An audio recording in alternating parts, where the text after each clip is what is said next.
ప్రతిరోజు రాత్రి హైవే దగ్గర ఉన్న ఈ మర్రి చెట్టు కింద ఒక వెలుగు కనిపిస్తూ ఉంటుంది. అప్పుడే మోహిని ప్రత్యక్షమవుతుంది. చెప్పలేనంత అందం, ఆకర్షించే రూపం. మోహిని ఎంతో మందిని తన వైపు ఆకర్షించుకుంటూ ఉంటుంది.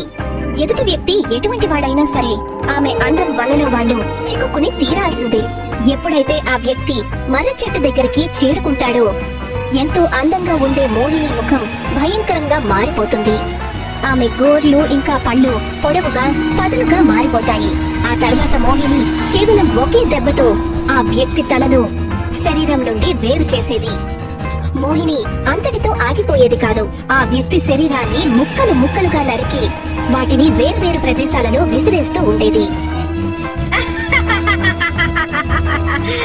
ప్రతి మరణం తర్వాత పోలీసులకి ఆ శవం ముక్కలు ముక్కలుగా దొరికేది. బహుశా ఈ మోహిని ఎవరిని వదిలేలా లేదు. సూర్యాస్తమయం తర్వాత ఇక్కడికి రావడం మానేయాల్సిందే. మోహినికి భయపడి గ్రామస్తులందరూ రాత్రి వేళ చీకట్లో హైవే వైపు వెళ్లడం పూర్తిగా మానేస్తారు. ఇప్పుడు ఆ దారి నిర్మానుష్యంగా మారిపోయింది. మోహిని మాత్రమే కనిపించింది.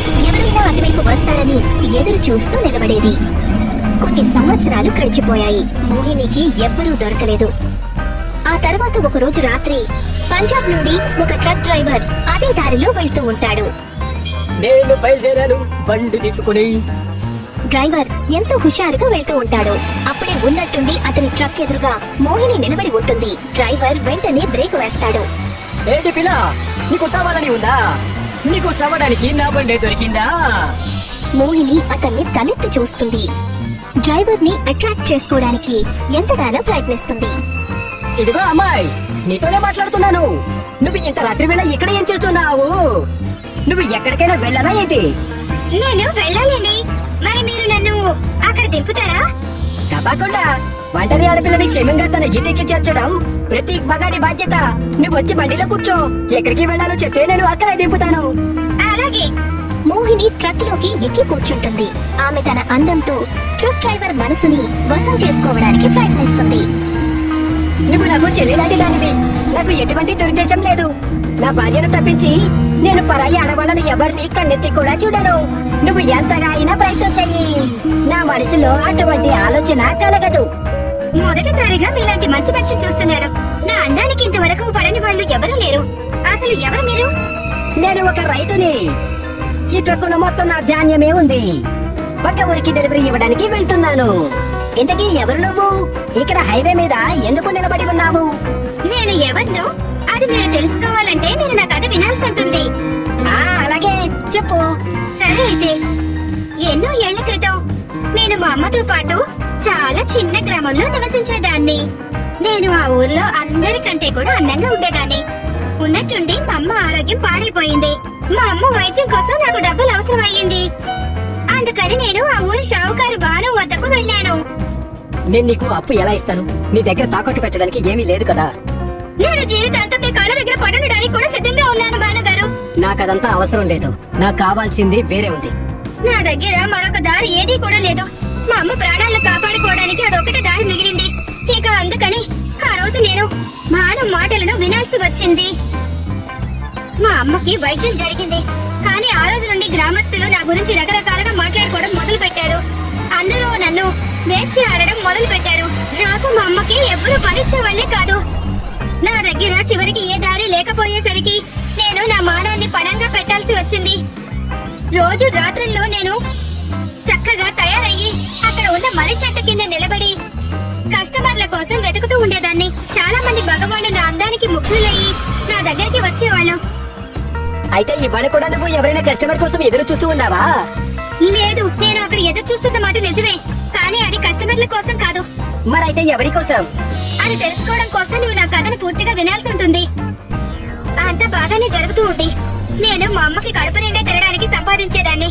కానీ అయినా సరే గ్రామస్తులు ఉన్నట్టుండి మమ్మల్ని ద్వేషించడం మొదలు పెట్టారు. వాళ్ళు నా మొహం కూడా చూడాలని అనుకోలేదు. ఒక రోజు నేను హైవే మీద కస్టమర్ల కోసం ఎదురు చూస్తూ ఉన్నాను. అక్కడికి కొంతమంది కస్టమర్లు లాఠీలు తీసుకుని అక్కడికి చేరుకున్నారు. ఏమైంది? ఏమైందో నీకు తెలీదా?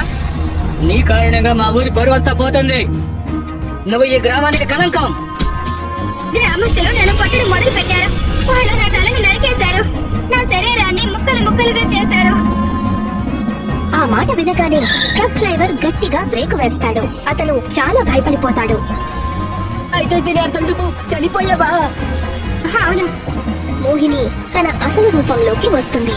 ట్రక్ డ్రైవర్ భయపడి పారిపోవడానికి ప్రయత్నిస్తాడు. భయపడకు, నేను నిన్ను ఏమీ చెయ్యను. ఎందుకంటే నన్ను వేరే విధంగా చూడని మొదటి వ్యక్తివి నువ్వే కాబట్టి. ట్రక్ డ్రైవర్ కి భయం తగ్గుతుంది. కానీ మోహిని అతనిని ఇంతవరకు ఎందుకు ఏమీ చెయ్యలేదా అనే ఆలోచనలో పడతాడు.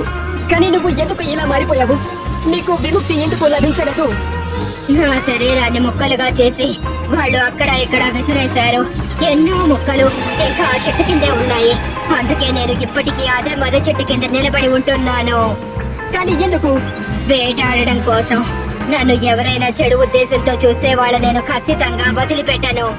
అలాగే వాళ్ళ శరీరాన్ని కూడా ముక్కలు ముక్కలుగా చేసేస్తాను.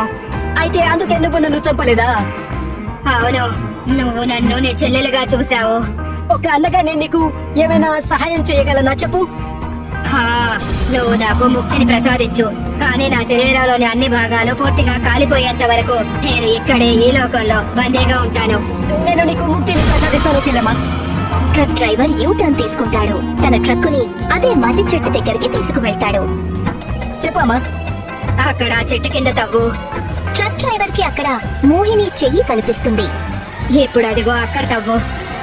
మోహిని ట్రక్ డ్రైవర్ కి చెప్తూ ఉండగా ట్రక్ డ్రైవర్ మోహిని శరీరంలోని అన్ని భాగాలను సేకరిస్తాడు. అంతే, అన్ని దొరికినట్టే. ధన్యవాదాలు అన్నయ్య. ట్రక్ డ్రైవర్ పెట్రోల్ చల్లి నిప్పు అంటిస్తాడు. మోహిని శరీరంలోని భాగాలతో పాటు మర్రి చెట్టు కూడా కాలిపోతుంది. మోహిని ఆత్మ అగ్నిలో కాలిపోయి ముక్తి పొందుతుంది. మంటలారే వరకు ట్రక్ డ్రైవర్ అక్కడే నిలబడి ఉంటాడు. ఆ తర్వాత తన ట్రక్ తీసుకుని అక్కడి నుంచి వెళ్లిపోతాడు. ఆ రోజు తర్వాత ఇంకెవరికీ కూడా మోహిని కనిపించలేదు. మోహినికి ముక్తి లభించింది.